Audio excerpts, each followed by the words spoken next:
Bibi tanpa sengaja menemukan sebuah batu di pinggir jalan. Mengira itu adalah fosil dinosaurus yang pasti bernilai banyak. Namun saat itu seorang wanita berlari keluar untuk memberitahunya. Ini adalah sebuah telur laba-laba. Suruh dia segera membuangnya agar tidak menarik api pembunuhan. Semua orang yang hadir terkejut mendengar itu. Mengira wanita itu sedang bercanda. Tapi sebenarnya apa yang dikatakan wanita itu semua benar. Hanya karena dia adalah seorang orang yang terlahir kembali. Di kehidupan sebelumnya, dia dibunuh oleh laba-laba raksasa ini. Dan pelakunya adalah Bibi yang membawa telur laba-laba ini pulang. Yang menyebabkan laba-laba itu menetas. Orang pertama yang dibunuh adalah dia. Dan seluruh rombongan wisata mereka juga ikut menderita. Jadi di kehidupan ini, dia tidak akan membiarkan tragedi kehidupan sebelumnya terulang. Maka dia segera mengambil telur laba-laba dari tangan Bibi dan membuangnya. Bibi langsung marah besar. Berteriak meminta wanita itu membayar ganti rugi. Namun wanita itu tidak menghiraukannya. Dia kembali ke hotel bersama rombongan wisata.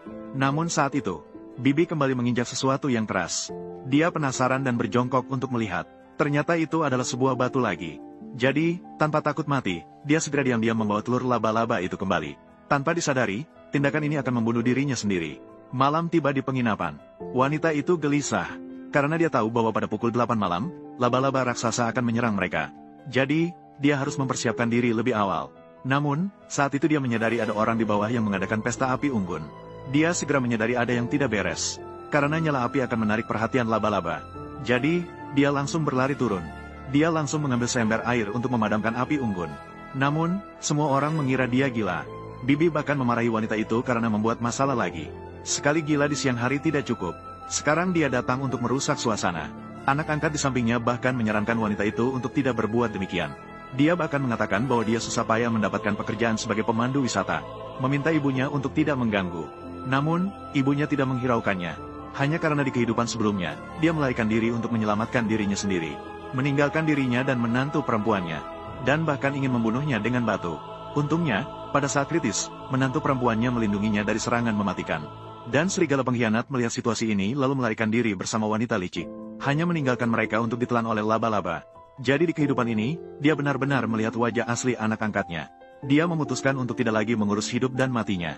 Di kehidupan ini, dia hanya ingin melindungi menantu perempuannya dan cucunya yang ada di dalam perut. Setelah selesai, dia kembali ke kamar. Dia meminta menantu perempuannya untuk membantu mendorong meja untuk menutup pintu. Namun, menantu perempuannya merasa bingung dengan tindakannya. Dia bertanya mengapa dia melakukan hal itu. Wanita itu kemudian memberitahunya bahwa ada monster di sini. Mereka harus bersiap-siap sebelumnya. Kemudian dia juga memberitahu menantu perempuannya bahwa dia bisa meramal masa depan. Melihat menantu perempuannya tidak percaya, dia segera memutuskan untuk bermain sebuah permainan dengannya, yaitu melempar koin.